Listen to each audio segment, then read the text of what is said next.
కేంద్ర ఎన్నికల సంఘం ఈసీపై కాంగ్రెస్ అగ్రనేత రాహుల్ గాంధీ చేస్తున్న ఓటు చోరీ ఆరోపణలకు సంబంధించి దేశవ్యాప్త ప్రచారానికి హస్తం పార్టీ శ్రీకారం చుట్టింది. ఓటు చోరీకి వ్యతిరేకంగా ఒక వెబ్ పేజ్ ని కూడా ప్రారంభించిన పార్టీ దానిలో పేర్లు నమోదు చేసుకోవాలంటూ ప్రజలకు విజ్ఞప్తి చేశారు రాహుల్. దీని ప్రకారం ఈసీ నుంచి జవాబుదారీతనం కోరుతూ పేజ్లో నమోదు చేసుకోవచ్చు. డిజిటల్ ఓటర్ జాబితా కోసం ప్రతిపక్ష నేత డిమాండ్ కి మద్దతు తెలపొచ్చంటూ రాహుల్ ప్రకటించారు. ఇది ప్రజాస్వామ్యాన్ని కాపాడటానికి జరుగుతున్న పోరాటమని రాహుల్ ఎక్స్ లో పిలుపునిచ్చారు. అండ్ ఈ రోజు ఇండి కూటమి ఎంపీలు మొత్తం కూడా ఈసీని కలిసేందుకు బయలుదేరారు. అయితే ఈ ర్యాలీకి అనుమతి లేకపోవడంతో ఢిల్లీ పోలీసులు ఎంపీలందరినీ కూడా సంసద్ భవన్ దగ్గరే వాళ్ళందరినీ సంసద్ మార్గ్ దగ్గర అడ్డుకున్నారు. బ్యారికేడ్లు అడ్డంగా పెట్టి ఎవరిని లోపలికి వెళ్లనివ్వకపోవడంతో విపక్ష ఎంపీలు కొందరు అఖిలేష్ యాదవ్ లాంటి వాళ్ళు బ్యారికేడ్లు దూకి మరీ లోపలికి వెళ్లే ప్రయత్నం చేశారు. అయినప్పటికీ వాళ్ళని పోలీసులు అడ్డుకోవడంతో అక్కడే అలాగే రోడ్డుపైనే కూర్చుని తమ నిరసన తెలియజేస్తున్నారు. స్క్రీన్ లో మనం చూడొచ్చు ప్రియాంక గాంధీ మిగిలిన మహిళా నేతలతో కలిసి ఆవిడ అక్కడే కూర్చొని నిరసన తెలియజేస్తూ ఉన్నారు. మరోవైపు రాహుల్ గాంధీ సైతం అక్కడే నుంచి తన నిరసన తెలియజేస్తూ ఉన్నారు.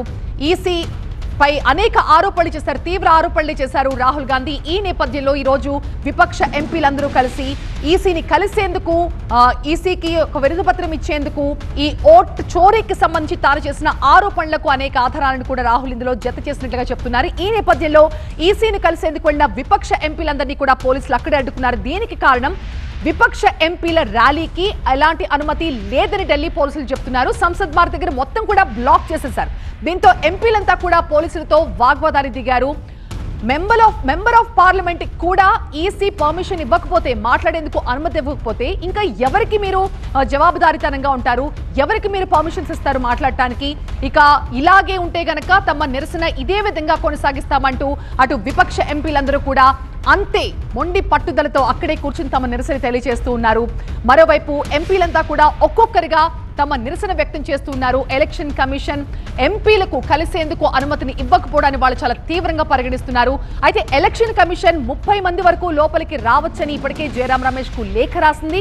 కానీ ఇండి కూటమి ఎంపీలు మాత్రం అందరం కలిసే వెళ్తామన్నారు. దీంతో అక్కడ ఒక్కసారిగా ఉద్రిక్త వాతావరణం, హై టెన్షన్ క్రియేట్ అయిపోయింది.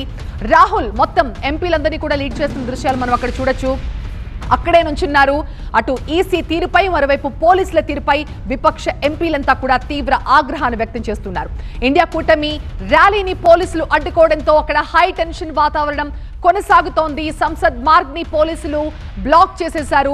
ర్యాలీకి అనుమతి లేదని చెప్తున్నారు పోలీసులు. 30 మందిని మాత్రమే లోపలికి అనుమతిస్తామని ఈసీ చెప్తోంది. కానీ అందరం కలిసే వెళ్తామని ఇండి కూటమి నేతలు చెప్తున్న నేపథ్యంలో ఏం జరగబోతున్నా అన్న ఒక హై టెన్షన్ అయితే క్రియేట్ అయింది. ప్రస్తుతం పోలీసులకి ఎంపీలకు మధ్య వాగ్వాదం అయితే కొనసాగుతోంది. పోలీసులు లోపలికి అనుమతించకపోవడంతో ఎంపీలంతా రోడ్డుపైనే బైఠాయించి తమ నిరసన తెలియజేస్తున్నారు. పార్లమెంట్ మకర ద్వారం నుంచి ఈసీ ఆఫీస్ వరకు కూడా విపక్ష నేతల ర్యాలీ కొనసాగింది.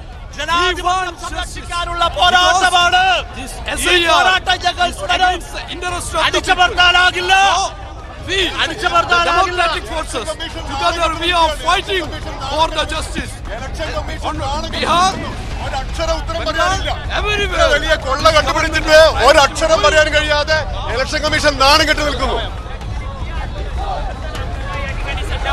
పోరాటాలు కొత్త ఓటర్ల కోసమే ఫామ్ 6 ఉపయోగిస్తారని, కానీ తొలిసారి ఓటర్ కాని వృద్ధుల కోసం కూడా పదే ఫామ్ 6 ను వాడుతున్నారని రాహుల్ గాంధీ ఈసీ దృష్టికి తెచ్చారు. శకున్ రాణి అనే మహిళ ఓటు గురించి వివరాలు రాహుల్ సమర్పించారు. ఇలాంటి ఎన్నో ఓట్ల భాగోతం బయటపడుతుందని తెలిసే ఈసీ తమకు డిజిటల్ డేటాను ఇవ్వడం లేదు అన్నది రాహుల్ ప్రధాన ఆరోపణ.